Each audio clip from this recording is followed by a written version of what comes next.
Hi friends, welcome to our YouTube channel.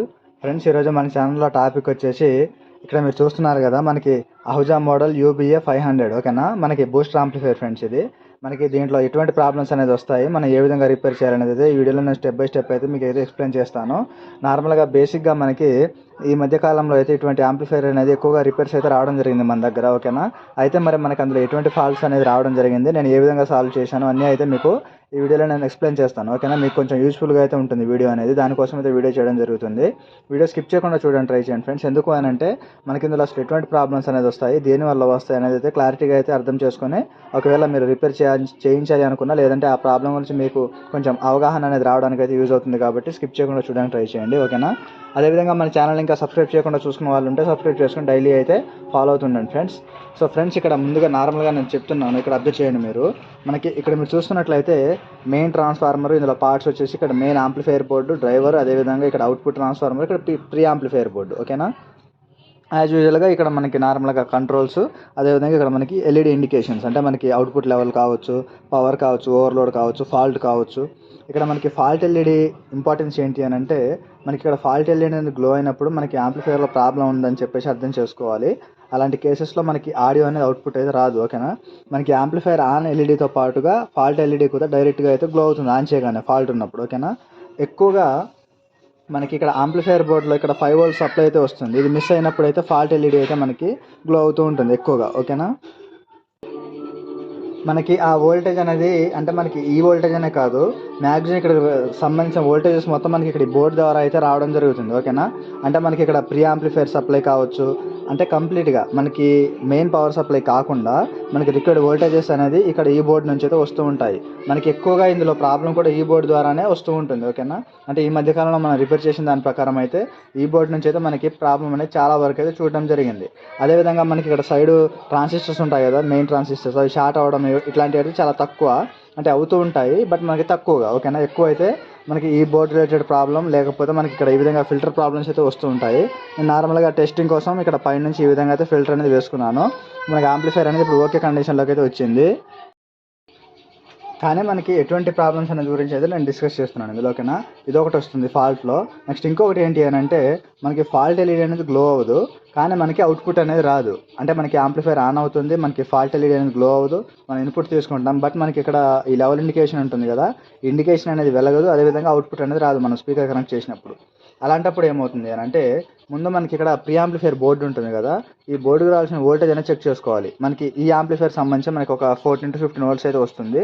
మనకి అది కూడా రావడానికి ఇక్కడ రీజన్ వచ్చేసి, మనకి ఇక్కడ ఒక ట్రాన్సిస్టర్ అయితే ఉండడం జరుగుతుంది. ఇక్కడ మీరు చూస్తున్నారు కదా బోర్డులో, ఇక్కడ ట్రాన్సిస్టర్ అయితే ఉంటుంది. మనకి ఇదేంటంటే డిస్ట్రిబ్యూట్ చేస్తుంది, ఇన్పుట్ వోల్టేజ్ తీసుకొని మనకి రెండు సైడ్ల 14.5 15 వోల్ట్స్ అనేది డిస్ట్రిబ్యూట్ చేస్తుంది. అక్కడ నుంచి మనకి ఇక్కడ రెడ్ కలర్ వైర్ చూస్తున్నారు కదా, మనకి ఇందులో మనకి గ్రౌండ్ ఒకటి, మెయిన్ వోల్టేజ్ ఒకటి ఉంటుంది. ఇది మనకి డైరెక్ట్గా ప్రీ ఆంప్లిఫైర్కి అయితే కనెక్ట్ అవుతుంది. ఆ వోల్టేజ్ అనేది మిస్ అయిపోయినప్పుడు ప్రీ ఆంప్లిఫైర్ అనేది మనకి వర్క్ అయితే చేయదు. అప్పుడు మనం నార్మల్గా ఇప్పుడు దీంట్లో ఆక్స్ ఇన్పుట్ కావచ్చు, నార్మల్గా వేరే ఇప్పుడు for example aux input, mic input something ఉంటాయి కదా, అవి ఇచ్చినప్పుడు మనకి డైరెక్ట్గా ప్రీ ఆంప్లిఫైర్కి అయితే వస్తుంది. ఫస్ట్ ప్రీ ఆంప్లిఫైర్ దగ్గర నుంచి మెయిన్ ఆంప్లిఫైర్కి అయితే వస్తుంది. బట్ మనకి ప్రీ ఆంప్లిఫైర్ అనేది వర్క్ చేయకపోతే మనం ఇక్కడ ఇచ్చిన ఇన్పుట్ అనేది ఆంప్లిఫైర్ వర్క్ అయితే మనకి రీచ్ అయితే అవ్వదు. దానివల్ల మనకి ఇక్కడ నుంచి అవుట్పుట్ అనేది రాదు. మనకి నార్మల్గా ఇక్కడ చూసుకున్నట్లయితే ఇక్కడ బ్లూ కలర్ వైర్ చూస్తున్నారు కదా మీరు, ఇది output wire, main amplifier output. దీని వెనక మనకి కూలింగ్ ఫ్యాన్, ఓకేనా. సో ఇదొకటి.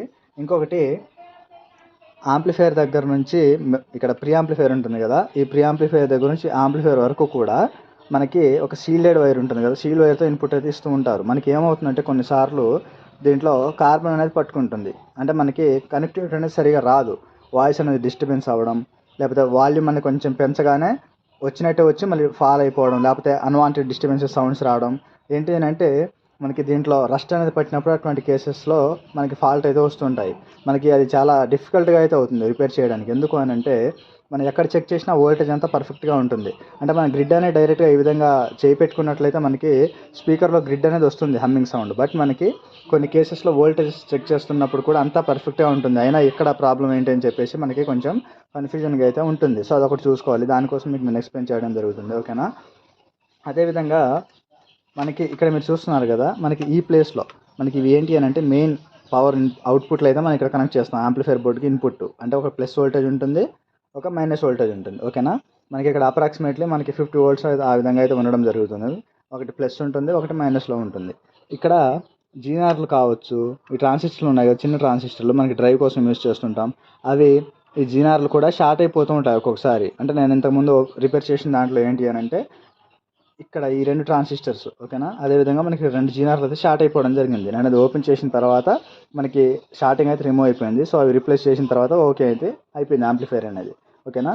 ఇక్కడ 2 ట్రాన్సిస్టర్లు, అదేవిధంగా మనకి అవుట్పుట్ అయితే వస్తుంటుంది, బట్ మనకి అప్ అండ్ డౌన్ అవుతూ ఉంటుంది. అప్ అండ్ డౌన్ అంటే మీకు ఎలా చెప్పాలంటే సింపుల్గా ఆగి వస్తూ ఉంటుంది, మళ్ళీ ఆగుతుంది, మళ్ళీ వస్తుంటుంది. అంటే మనకి ఈ విధంగా కొట్టినప్పుడు అంటే లూజ్ కాంటాక్ట్ అనేది ఆ యాంప్లిఫైర్లో ప్రాబ్లం అనేది అవుతుంది. ఆ లూజ్ కాంటాక్ట్కి ఏంటి అని అంటే ప్రాబ్లం వచ్చేసి మనకి ఇక్కడ స్పీకర్ అవుట్పుట్ కనెక్ట్ చేస్తాం కదా, స్పీకర్ అవుట్పుట్ దగ్గర కావచ్చు ప్రాబ్లం అనేది, లేకపోతే మనకి ఇక్కడ మెయిన్ అవుట్పుట్ దగ్గర ఇక్కడ రెసిస్టెన్స్ అయితే కనెక్ట్ అయి ఉంటుంది కదా, ఇదేమైనా లూజ్ కాంటాక్ట్ ఉన్నా సరే ఆ ప్రాబ్లం అయితే వస్తుంది. సో ఒకసారి చూసుకొని బోర్డు ఓపెన్ చేసేసి బ్యాక్ సైడ్ సోల్డరింగ్ చేసుకున్నట్లయితే మళ్ళీ డ్రై సోల్డరింగ్ మనకి కంప్లీట్గా యాంప్లిఫైర్ అనేది వర్కింగ్లోకి అయితే వచ్చేస్తుంది. వర్కింగ్లో ఉన్నా కూడా ఈ విధంగా సౌండ్ అనేది ఆగి రావడం అయితే ఉండదు లూజ్ కాంటాక్ట్ ద్వారా. ఎందుకు అని అంటే మనకి ఇక్కడ కావచ్చు, ఇక్కడ కావచ్చు, లేకపోతే అవుట్పుట్ ట్రాన్స్ఫార్మర్ దగ్గర నుంచైనా కావచ్చు. ఎందుకు అని అంటే మనం ఈ వైర్ అనేది డైరెక్ట్గా స్పీకర్ అవుట్ దగ్గర అయితే కనెక్ట్ చేయం ఓకేనా. ఈ వైర్ తీసుకెళ్ళి మనకి అవుట్పుట్ ట్రాన్స్ఫార్మర్ దగ్గర అయితే కనెక్షన్ ఉంటుంది. అవుట్పుట్ ట్రాన్స్ఫార్మర్ దగ్గర నుంచి మళ్ళీ వైండింగ్ టర్న్స్ ఉంటాయి కదా, అక్కడ నుంచి మనకి 8 ohms 2 ohms 4 ohms అని డివైడ్ అయ్యి కనుక స్పీకర్ కనెక్షన్ దగ్గరికి అయితే వెళ్తుంది ఓకేనా. ఇదొకటి. నెక్స్ట్ మనకి ఇక్కడ 2 ఫ్యూజ్ సాకెట్లు చూస్తున్నారు కదా మీరు ఓకేనా. ఇక్కడ 2 ఫ్యూజ్ సాకెట్లు, ఇవి ఏంటి అని అంటే మెయిన్గా 2 వోల్టేజ్లు వెళ్తాయి కదా ప్లేసెస్, వాటికి 2 ఫ్యూజ్ సాకెట్లు. ఇవి ఏంటి అని అంటే డైరెక్ట్గా మనకి ఇక్కడ నేను ఫిల్టర్స్ చూపిస్తున్నాను చూడండి, లోపల ఒకటి ఉంటుంది, అదేవిధంగా అంటే 2 ఉంటాయి. నేను నార్మల్గా ఒకటి ప్రాబ్లం ఉంటే ఇంకోటి రిప్లేస్ చేసి టెస్టింగ్ కోసం పెట్టుకున్నాను కదా. ఇక్కడ నుంచి వోల్టేజ్ అనేది డైరెక్ట్గా ఫ్యూజ్కి అయితే వెళ్తుంది. మనకి ఫ్యూజ్ అనేది మిడిల్లో ఉంటుంది, అక్కడ నుంచి అవుట్ అనేది యాంప్లిఫైర్కి అయితే కనెక్ట్ అవుతుంది. అదేవిధంగా ఇక్కడ ఇంకో 2 వైర్స్ ఉన్నాయి కదా, ఈ 2 వైర్లు అనేది డైరెక్ట్గా యాంప్లిఫైర్ నుంచి ఆ బోర్డులో నుంచి ఇక్కడికైతే కనెక్ట్ అవ్వడం జరుగుతుంది. మనకి ఇక్కడ మీరు చూస్తున్నారు కదా, ఇక్కడ కనెక్ట్ అవ్వడం జరుగుతుంది. ఈ వోల్టేజ్ అనేది మనకి ఇక్కడికి వస్తుంది, అక్కడ నుంచి మనకి కావాల్సిన వోల్టేజ్ అనేది డివైడ్ అవుతూ ఎక్కడ పార్ట్స్కి ఎంత కావాలనేది అయితే డిస్ట్రిబ్యూట్ అవుతుంది వోల్టేజ్ అనేది ఓకేనా. సో ఇక్కడ మెయిన్గా ఈ బోర్డులో ఏదైనా ప్రాబ్లం వచ్చినట్లయితే యాంప్లిఫైర్ ఇక్కడ ఫాల్ట్ ఎల్ఈడి వెలగొచ్చు, కొన్నిసార్లు మనకి ఈ ఇండికేటర్ వర్క్ అవ్వకపోవచ్చు, ఆడియో కూడా అవుట్పుట్ రాకుండా ఉంటుంది. ఎందుకు అని అంటే ప్రీ యాంప్లిఫైర్ వోల్టేజ్ అనేది ఇక్కడ నుంచి వెళ్ళాలి కాబట్టి. సో ఇదొకటి. నెక్స్ట్ ఇందులో ఇంకో చిన్న విషయం ఫ్రెండ్స్, అది ఏంటి అని అంటే అంతా పర్ఫెక్ట్గా ఉంటుంది, అవుట్పుట్ అనేది రాదు. అంటే మనకి అవుట్పుట్ ట్రాన్స్ఫార్మర్ ఓకే ఉంటుంది, ప్రీ యాంప్లిఫైర్ ఓకే ఉంటుంది, యాంప్లిఫైర్ ఓకే ఉంటుంది. మనం ఏంటి అని అంటే ఓపెన్ చేసిన తర్వాత కొన్నిసార్లు నార్మల్గా ఇక్కడ మనకి అవుట్పుట్ కనెక్ట్ చేసిన వైర్స్ ఉన్నాయి కదా, ఇవేంటి అని అంటే హీట్కి సోల్డరింగ్ అనేది డిస్కనెక్ట్ అయిపోయి ఊడిపోవడం జరుగుతుంది. దానివల్ల ఏమవుతుంది అని అంటే అవుట్పుట్ అనేది రాదు. అది ఏమవుతుంది అని అంటే ప్లస్ వోల్ట్ ఒక్కొక్కసారి బాడీ గ్రౌండ్ కదా, దాంతో టచ్ అయిపోయి యాంప్లిఫైర్ షార్ట్ అయ్యే అవకాశం కూడా ఉంటుంది ఓకేనా. సో అదొకటి చూసుకోవాల్సి ఉంటుంది. నెక్స్ట్ ఇప్పుడు పవర్ సప్లై అంటే అసలు ఆన్ అయితే అవ్వదు మనకి యాంప్లిఫైర్ అనేది. ఆన్ అవ్వట్లేదు అని అంటే నార్మల్గా ఏ యాంప్లిఫైర్ తీసుకున్నా పవర్ సప్లై అనేది చెక్ చేస్తాం. ఏంటి ముందుగా పవర్ కార్డ్ చూస్తాం, అదేవిధంగా ఇక్కడ ఆన్ ఆఫ్ స్విచ్ ఉంటుంది ఓకేనా. ఆన్ ఆఫ్ స్విచ్ ఒకటి చెక్ చేస్తాం.